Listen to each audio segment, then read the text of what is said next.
संकष्टी चतुर्थीच्या दिवशी एक उपाय जर तुम्ही केला तर तुम्हाला गणेशाच्या कृपेचा अनुभव नक्कीच येईल. कोणता आहे तो खात्रीशीर उपाय?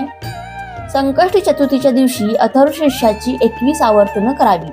म्हणजेच अथर्वशीर्ष 21 वेळा म्हणावं.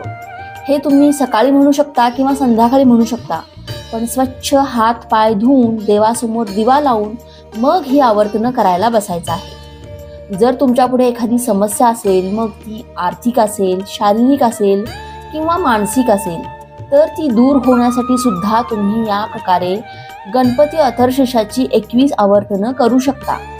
फक्त अशी काही समस्या असेल तर तसा संकल्प आधी सोडा, गणरायाला प्रार्थना करा आणि मग आवर्तनांना सुरुवात करा. अथर्वशीर्षाच्या 21 आवर्तनांनी गणरायाच्या कृपेने सर्व विघ्न दूर होतात असा अनुभव नक्की येतो. व्हिडिओ आवडल्यास लाईक सबस्क्राईब करा. श्री स्वामी समर्थ.